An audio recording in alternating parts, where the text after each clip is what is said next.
okay? But there are certain things that happen to make subprime happen, okay? So the first thing is that Bill Clinton, he really wanted to increase minority ownership of homes. Okay, he wanted black people to buy more homes. But again, black people were historically poor, so the banks didn't really lend money to them.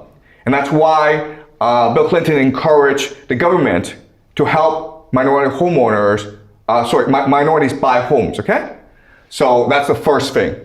Okay, and this was a noble goal. The second thing that happened, which is more important, is in 1999, Bill Clinton repealed something called the Glass-Steagall Act. And what is this? The Glass-Steagall Act just said that if you are a bank and you take money from depositors, you cannot engage in risky lending, okay? If you are an investment bank, okay, if you're a retail bank, you cannot engage in risky lending. But if you're an investment bank, a private bank, you can engage in risky lending. And so that's what the act said, very simple, okay? It's trying to mitigate risk in the system. But by repealing the Glass-Steagall Act, what you do is you combine retail and investment together. And so these banks now become very large. And once they become very large, they need to create financial vehicles in order to generate more profit, okay?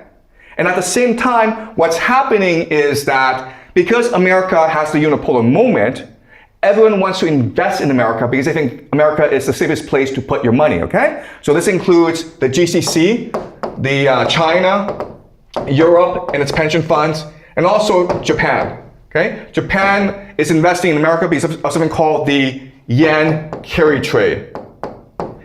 And this is one of the dumbest things in the world because at this time in history, Japan is suffering from deflation, right? No one's spending any money. So what the government does is that it lends money out to institutions at 0% interest, okay? Now the institutions are supposed to take this money and promote more liquidity in the system. But instead what they do is they take this money and use it to borrow or buy US Treasuries, which provide 5% pay, okay? So you're borrowing money at 0% and then lending it out at 5%. And it's something called the yen carry trade, okay? It's one of the dumbest things in the world. We won't go into it, but again, there's massive money coming into the US financial markets and they need to create more investment vehicles for investors, okay? And they create something called the CDOs, which means collateral debt obligations, okay? But basically it just means subprime, all right? The idea is that mortgages are a good investment because people have to pay a monthly mortgage, right? Therefore, you're guaranteed certain money at the end of the month, okay? The problem, of course, is subprime could lead to default, okay? But at this time in history, no one was concerned about default because of the idea of too big to fail. Which means that, look, the system is structured so that everyone is involved. And if these homeowners default, and the banks default, then the entire economy collapses, okay? So the idea is too big to fail, the system will keep on going because if a certain percentage of homeowners were to default, the entire housing market would collapse. Okay, does it make sense, guys? All right, so this is one big Ponzi scheme. But we know for a fact that in 2008, this system collapsed. And for the longest time, what we believed is it's because the defaults were too many. They were too much. And so the system had to collapse. But if you look at what happened, what you will discover is that's not true, okay? The banks could just choose to roll over the default, okay? Meaning, okay, you owe me $1,000, right? For the mortgage, but you can't pay me. What do? Well, I say, pay me back next month. right? You're like, next month you can't pay me back? Don't worry, pay me back the month after, okay? I can have the system keep on going. Because remember, this system, this money is just based on an illusion. Does it make sense, guys? All right. But it collapsed, okay? So that's something that we're gonna look at today. All right, so as you can see from this map, this chart, at first what was happening was that the government was the one issuing out loans, okay? So the government is basically light blue. But then because this industry was so profitable, private banks started to come in and issue their own loans. And these became very risky loans, okay? And this led, of course, to 2008 when the entire thing collapsed. Okay, all right. So the big question is, why did the financial market collapse? So this is the CDO issuance, okay? As you can see, it's generating a lot of money for these private banks. And then suddenly in 2008, there's this massive default, it collapses. The question is, why did this happen? And again, you're taught in economics class, this is just a law of gravity, okay?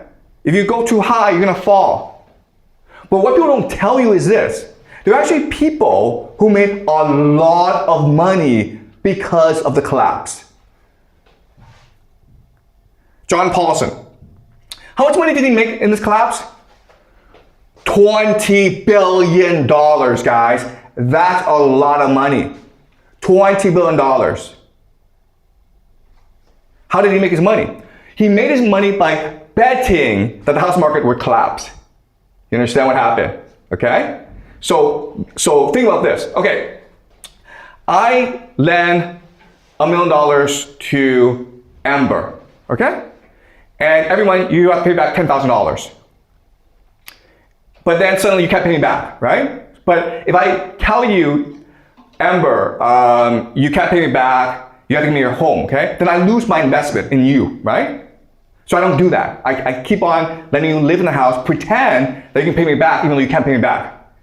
But then Vincent says to me, hey, Mr. Jiang, I bet you that Amber will not default on her loan because she hasn't defaulted in the past 10 years. I say to Vincent, how much do you want to bet me? And he's like, $500,000. Okay, he's so confident that you will not default, right? So I say, sure, Vincent, I'll take this bet with you, right? Now what do I do? Now I make you default because now I can make $1 million from Vincent. And that's how it worked, guys. You think it's a very complicated thing. It's not. It's all a giant scam because only a few people control the entire system. This is how you make $20 billion in this game, okay? There are stupid people buying mortgages from you, right? But then you have even more stupid people who bet that you will not default on these mortgages. And so you take your money from the stupidest people. And that's why the system collapsed. Because you're gonna make more money from collapsing the system